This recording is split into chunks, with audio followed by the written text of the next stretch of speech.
Happy Monday, everyone, and welcome to the Early Edge. We've got a great show in front of us. My name is Sia Nejad, the counselor of cash. We see all of you in the chat. Hit the like button and drop any bets or questions you have on this Monday. Let's see how we did, however, on Sunday and on Friday. This is the recap screen.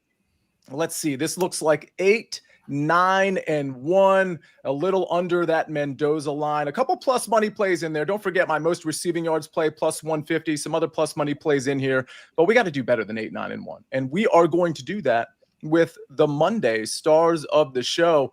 It's an all-star cast, folks. We got Tom Casale for college basketball. We got Mike McClure. We've got Larry Hartstein, a.k.a. the Maestro. And we've got all of you watching the show. Tom, I got to ask you, we're like a few weeks into this college basketball season.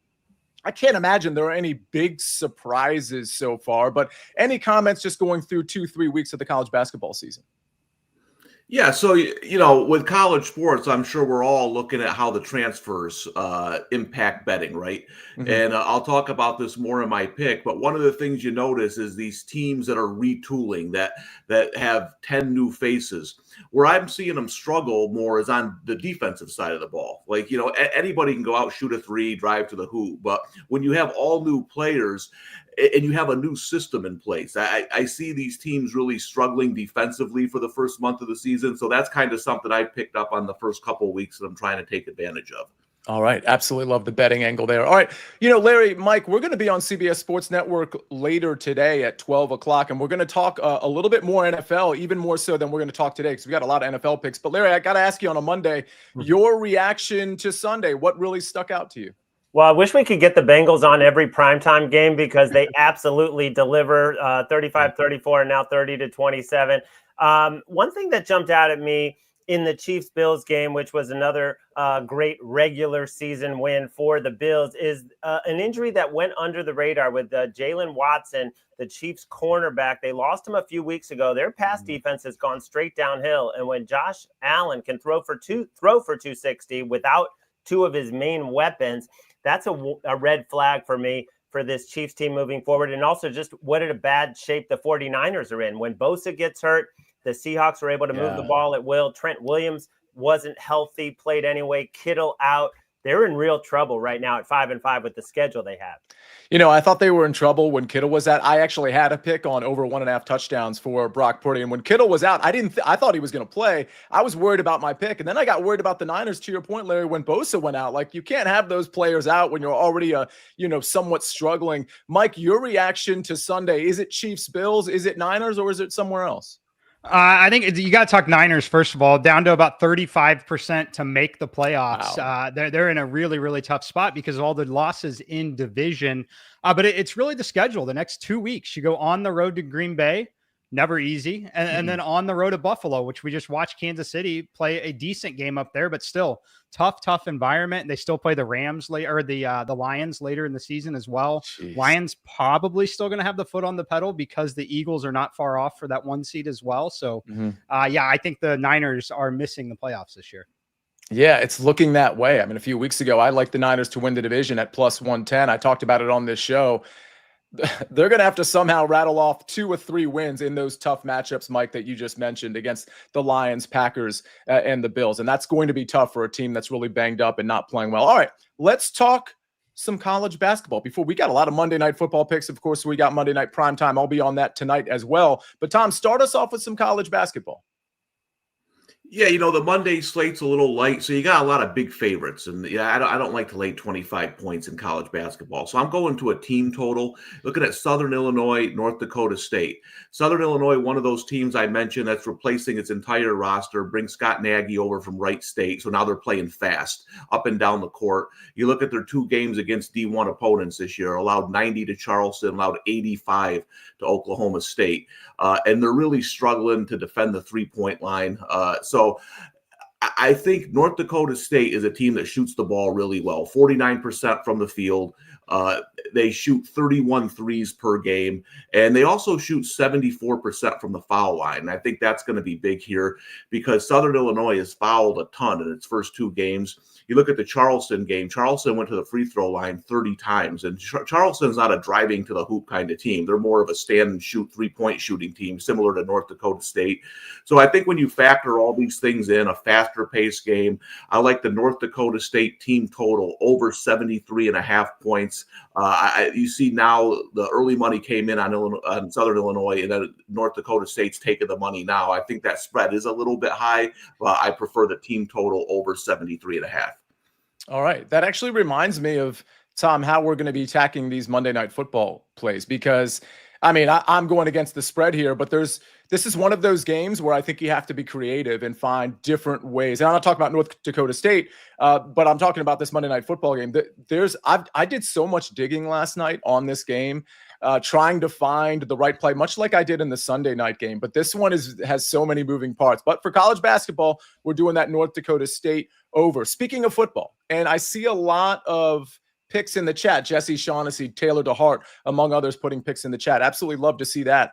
Well, we've all had our first touchdown bet called back before, and BetMGM is giving you a second chance with BetMGM's Pro Football Second Chance. Place any first touchdown score bet, and if your player doesn't score first but scores second, get your entire stake back in cash, no opt-in required. Here's how it works. Place a pregame straight first touchdown score bet in any NFL game. If your player scores the first touchdown in the game, win your wager as normal. If your player scores the second touchdown in the game, you'll get your stake back in cash. It's that simple. Log into BetMGM for more details.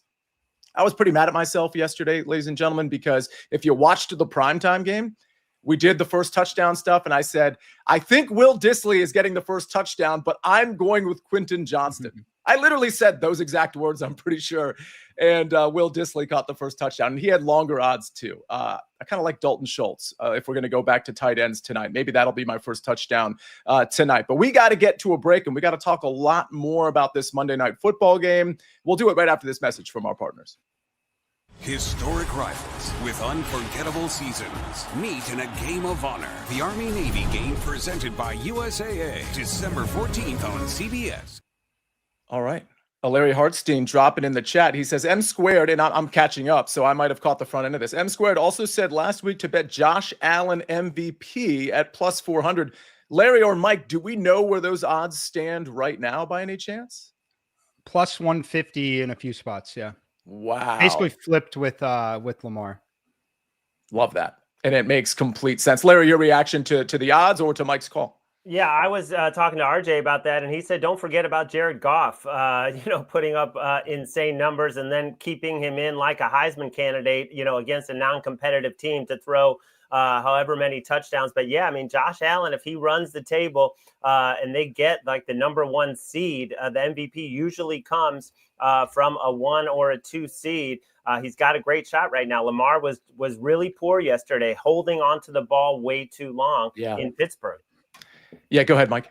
I just say, and talk about being in such a great spot with the Bills that they get their bye week now, right after beating Kansas City in that game, and they don't have to travel. They get the 49ers, another marquee matchup at home. So yeah, great spot there. I absolutely love that. And I think it should probably go to Josh Allen. What I appreciate about the Bills so much is they lost so much on defense, so much turnover. I thought that defense was going to be actually relatively poor this year. And Josh Allen, so many moving parts at the receiver position, and he seems to perform regardless of who's catching the ball. I think this team, if they get their receiver crew right, this team is incredibly dangerous. It could be a Bills, Detroit Lions Super Bowl. That's sort of how I see it right now. Of course, I've been wrong before. All right, Mike. We've got to attack this Monday Night Football game. And I love that you're on the Monday show because you always find creative ways to make a play. But in your case, it's not creative for you. This is just another day at the office. How are you attacking this Texans-Cowboys game? Yeah, see, honestly, it is another day at the office on this play. It's one that we play almost blindly in the NFL this year, and it's going to be the first half team total over 12.5 for the Texans when a few criteria are met. And those criteria are, I want the team to likely be favored in the game by at least 4 points.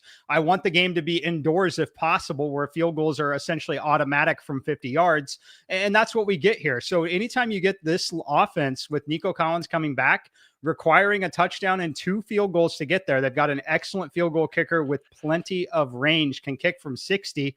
It's really just the situation here. You talk about Dallas, obviously they're beat up offensively. I do expect a better effort from them in this particular spot, but having an early turnover, having great field position is not surprising, not going to be surprising at all for this Texans team. And with Nico Collins returning to the lineup, I think they let CJ Stroud sling the ball a lot early. We see a lot of Joe Mixon in the second half where we've got the big lead. But when I look at this particular spot, I think the number should be 13.5, which would require, again, 2 full touchdowns to get there. The fact that we don't need 2 full touchdowns, you get these kickers, again, indoors, no travel. They're coming, no travel really to speak of. Houston to Dallas, very minimal. Houston was at home last week as well. So I just think this sets up as a good spot for them to at least grab a touchdown and 2 field goals, more so a play on that number at 12.5 that I think should be 13.5. All right. I think I want to play that number too. And it's partly because I like the Texans in this one. And you all know I'm not necessarily always jumping on favorites here. I'm trying to find props more than anything else.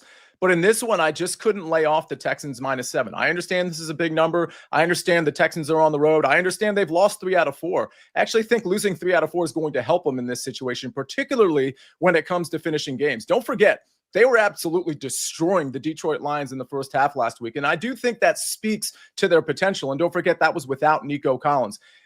The Detroit Lions made the adjustments in the second half that I don't think the Cowboys can make. So I think we're looking at a Texans team that's probably going to have, a 3, a 6, a 7-point lead at halftime. And I definitely think if we're narrative shopping here, we're going to see them finish really strong. I just don't think this is a hard team to scheme for. You don't have a great running back. You certainly don't have a good quarterback. You've got banged up pieces at the skill position, and the defense is still without a lot of guys in the secondary, or at least some key guys in the secondary. So I think this could be close, maybe for a while. I think Cooper Rush is better than what he looked like last week.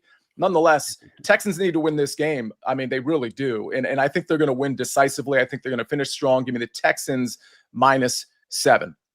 Larry, I'll tell you what. I think it was Mike who mentioned Joe Mixon in the second half. We know Joe Mixon's going to get a lot of work in this game, in the first and the second half. What's your play on Joe? Yeah, true workhorse back, getting 24 or more carries in 4 straight. I'm not going to play his carries, which are up around 20.5 or 21.5, but I will play his longest rush over 15.5. He played the Lions, who are an elite run defense, and he didn't get close to this number. But if you look at the 4 previous games, he shattered this number way over. This is a soft matchup against the Cowboys, 24th in explosive run rate.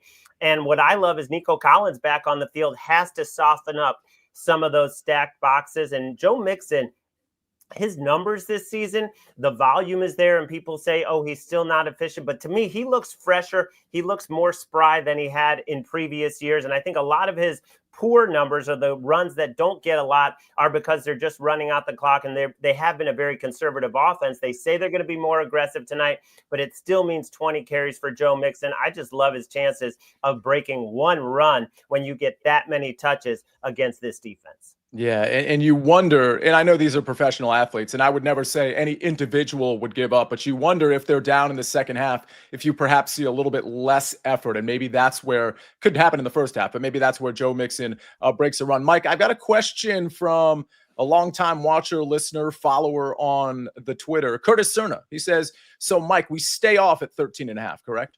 I wouldn't stay off completely. Like it is a different number. Like I said, scoring 2 touchdowns versus a touchdown, 2 field goals, very, very different thing in the NFL. But yeah, still clearly lean over. I think the likely outcome here is anywhere between 13 and 17 for Houston in the first half. Maybe potentially drop your unit size a touch if you're forced to play the 13.5, but yeah. Okay.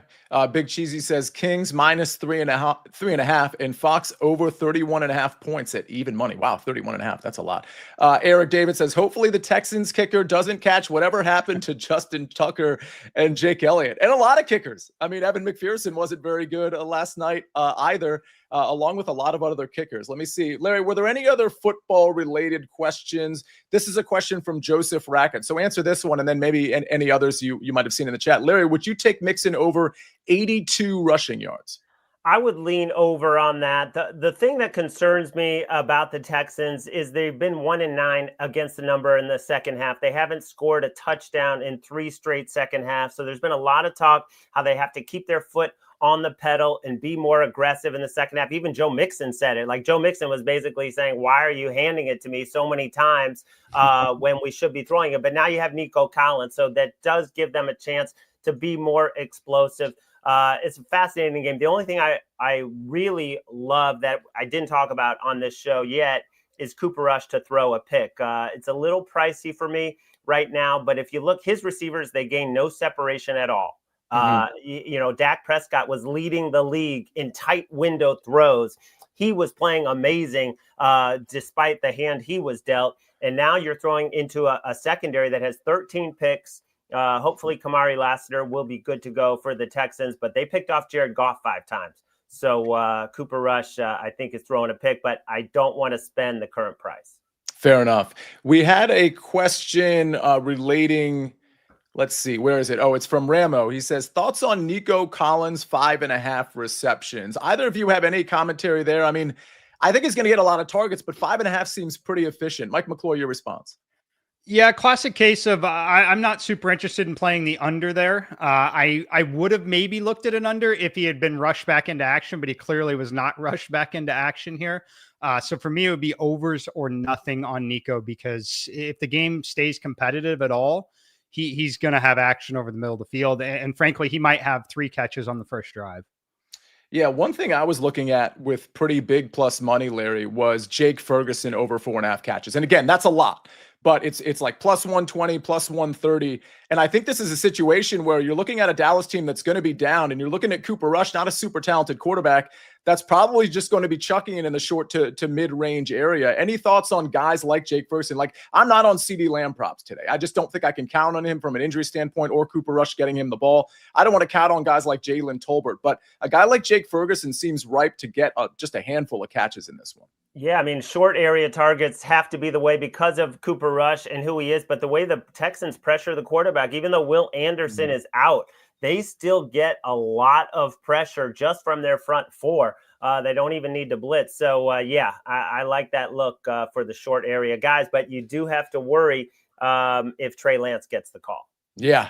And even still, if he does, you would think Jake Ferguson would still be a primary target. But yeah, and that's probably why, like, Cooper Rush props in terms of overs, I wouldn't be super interested in. I don't think Trey Lance gets in the game, but it's certainly a possibility. Big Cheesy says Rico Dowdle receptions, check down all day. Yeah, similar to the Jake Ferguson argument. So understand that. We'll have a lot more on this game during early edge prime time at 7:15. I'll be a part of that one. And side note, I already mentioned it, but this crew right here will be on CBS Sports Network at 12 o'clock today, talking some NBA and a little bit more NFL than we already did. So, ladies and gentlemen, this has been a great show. Let's take a look at the recap screen before we get out of here. I'm on the Texans tonight. I'm laying the points, -7 at -115. Tom Casale, college basketball, North Dakota State team total over 73.5, and Joe Mixon longest rush over 15.5 yards for Larry Hartstein. Mike McClure, Texans first half team total over 12.5.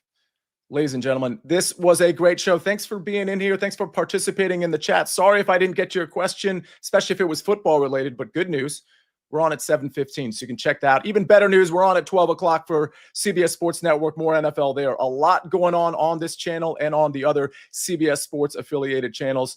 Let's have a great day. Let's have a positive day. Let's have a positive recap screen tomorrow. On behalf of Tom Casale, Mike McClure, Larry Hartstein, and Jake the Snake on the 1s and 2s and 3s and 4s. I'm the counselor of cash, Sia Nejad. We rest our case.